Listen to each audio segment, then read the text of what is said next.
Paramecium के reproduction की process चल रही थी, तो इसमें हम लोगों ने क्या क्या देख लिया है, कंजुगेशन देख लिया है, एंडोमिक्सिस देख लिया है, ऑटोगैमी देख लिया है। आज हम लोग देखेंगे साइटोगैमी एंड हेमीमिक्सिस इन पैरामीशियम।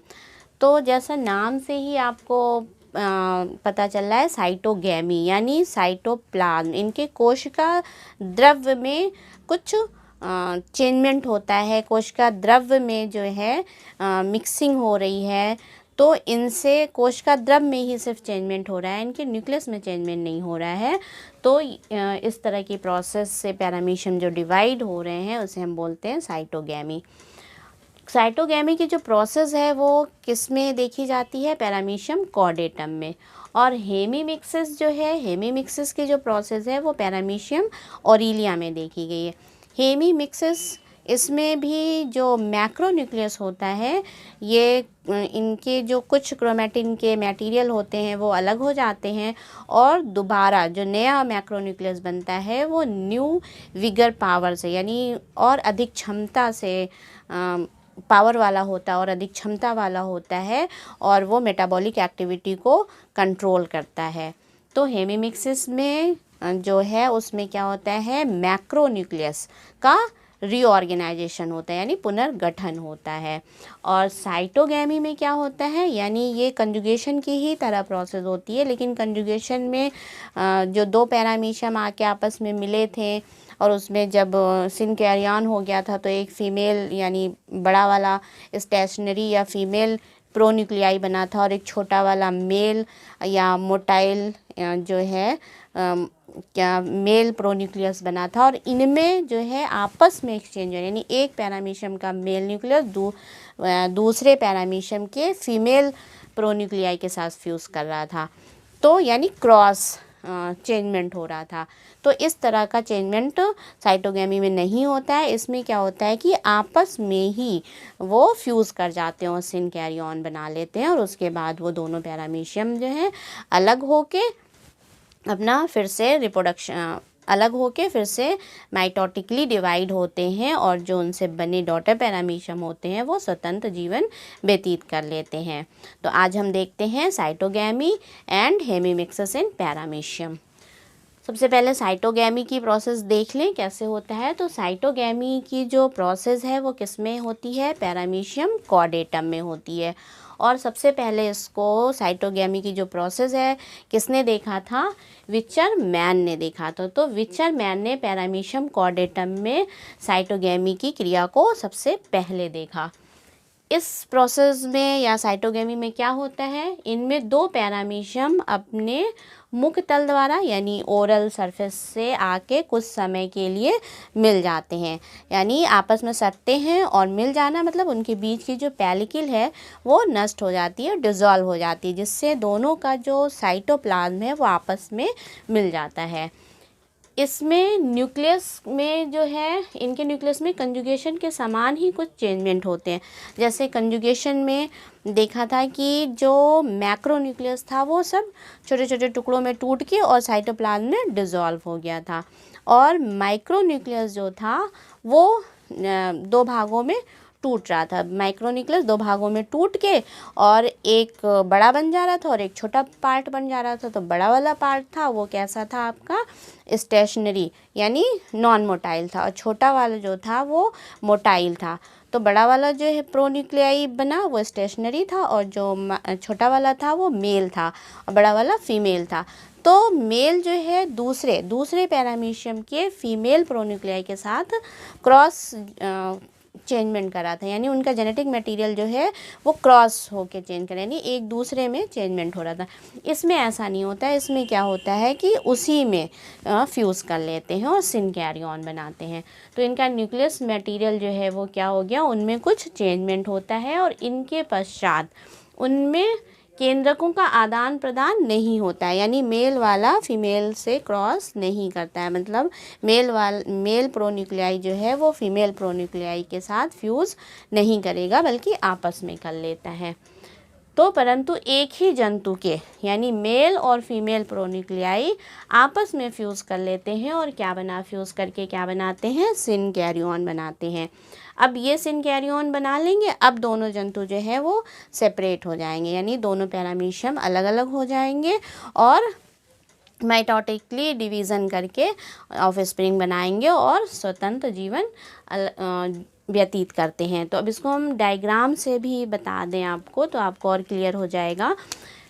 साइटोगेमी में क्या है, दो पैरामीशियम जो है डिफरेंट स्ट्रेन के आपस में आके मिलते हैं। तो सपोज़ करिए ये दो पैरामीशियम है, ये ओरल से, ये क्या है इनका ओरल ग्रुप से आके मिक्स हो गए। तो ये मैक्रोन्यूक्लियस, ये माइक्रोन्यूक्लियस, ये मैक्रोन्यूक्लियस, ये माइक्रोन्यूक्लियस है।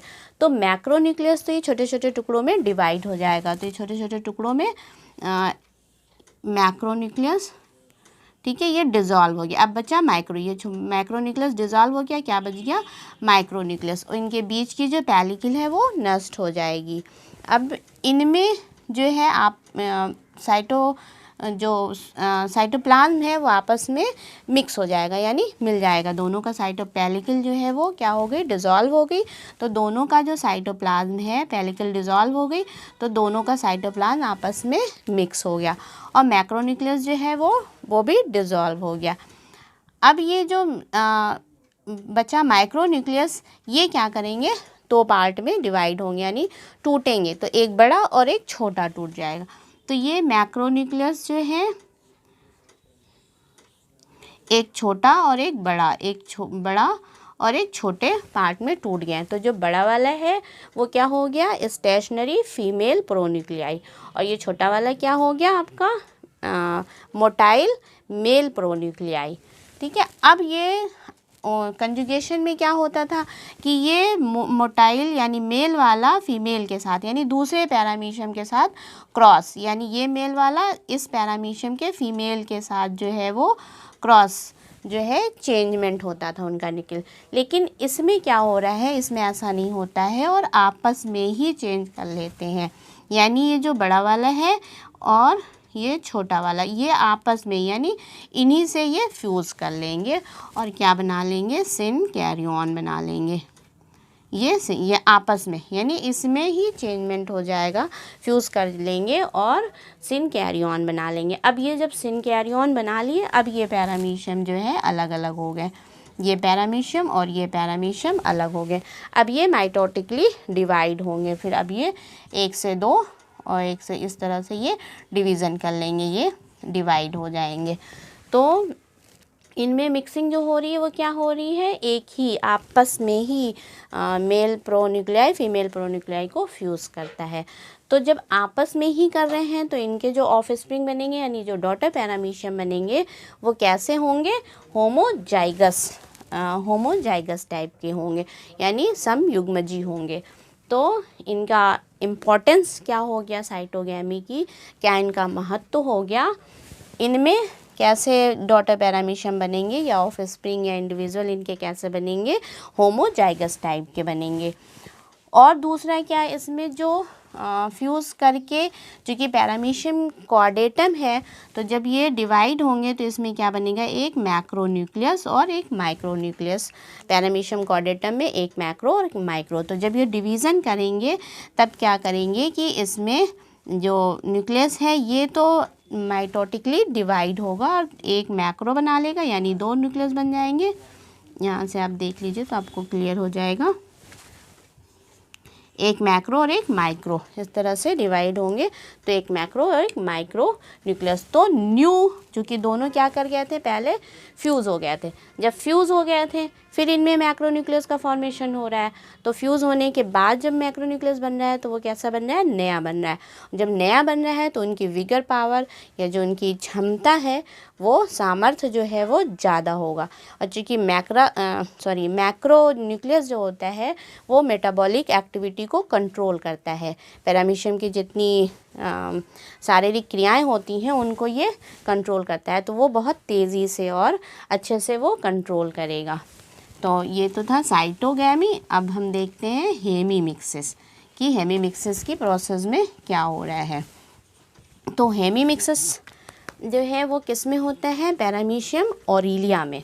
तो हेमीमिक्सिस की जो प्रोसेस है वो पैरामीशियम ऑरिलिया में देखी जाती है। और इसमें भी क्या है, मैक्रोन्यूक्लियस का रीऑर्गेनाइजेशन हो रहा है, यानी रीऑर्गेनाइजेशन यानी मैक्रोन्यूक्लियस दोबारा बन रहा है, पुनर्गठन हो रहा है मैक्रोन्यूक्लियस का।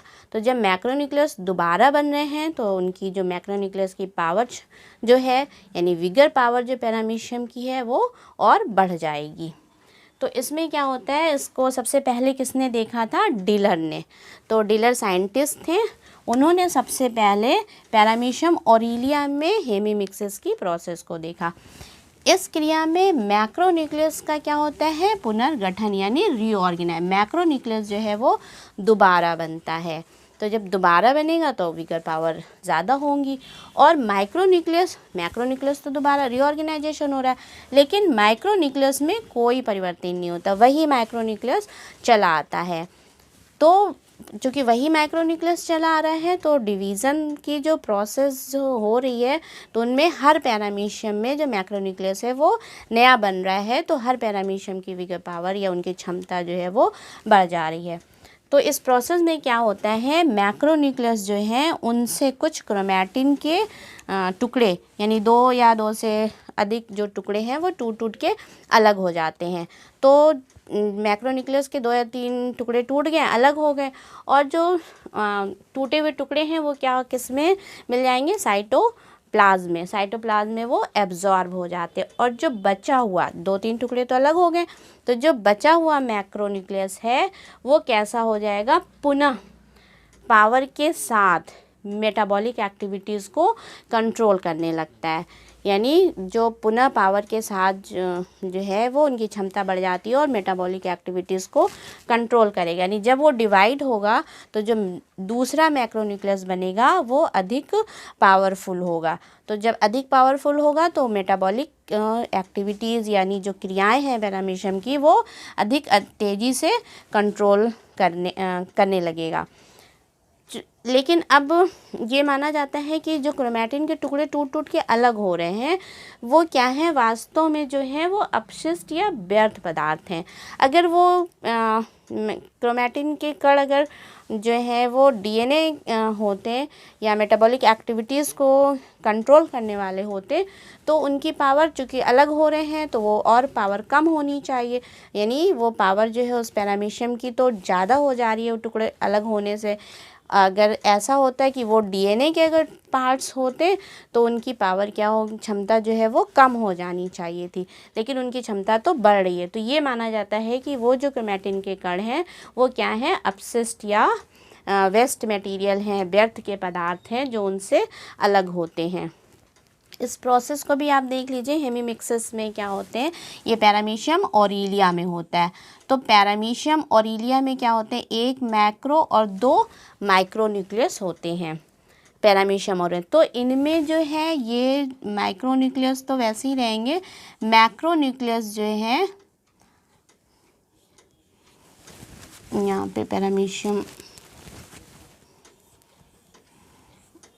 ठीक मैक्रोन्यूक्लियस और माइक्रोन्यूक्लियस, तो ये मैक्रोन्यूक्लियस जो है वो डीजनरेट हो जाएंगे, यानी इनके टुकड़े, इनमें से कुछ टुकड़े जो हैं वो टूट के ये 2 टुकड़े मान लीजिए इधर आ गए, और ये मैक्रोन्यूक्लियस जो है जब फिर डिवाइड हो रहा है तो ये पैरामीशियम जो बन रहे हैं इनमें ये 2-3 टुकड़े अलग हो गए, और ये पैरामीशियम के 2 माइक्रोन्यूक्लियस है और ये मैक्रोन्यूक्लियस, इस तरह से ये डिवाइड होते जाएंगे। फिर इनसे फिर डिवाइड होंगे, फिर इनसे मान लीजिए सपोज़ करिए 2 डिवाइड हुए तो इस तरह से ये फिर इनसे सपोज़ करिए फिर ये डिवाइड हुए, इस तरह से ये 2 बने, और ये नया मीन्स इसमें से कुछ टुकड़े जो हैं माइक्रोन्यूक्लियस तो सेम माइटोटिकली डिवाइड होगा, समसूत्री विभाजन से ये डिवाइड होगा माइक्रो वाला, और मैक्रोन्यूक्लियस के इनके कुछ कण यहाँ से ये निकलते जाएंगे और नए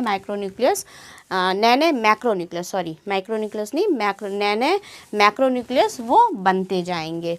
तो इस तरह से उनमें जो पावर है नए बन रहा है मैक्रोन्यूक्लियस, तो उनकी जो पावर क्षमता है वो बढ़ती जाएगी, उनकी पावर विगर पावर है वो बढ़ती जाएगी। और मैक्रोन्यूक्लियस जो है वो मेटाबॉलिक एक्टिविटीज़ को कंट्रोल करता है, तो वो भी अधिक अच्छे से और तेज़ी से मेटाबॉलिक एक्टिविटीज़ को भी कंट्रोल करने लगेगा।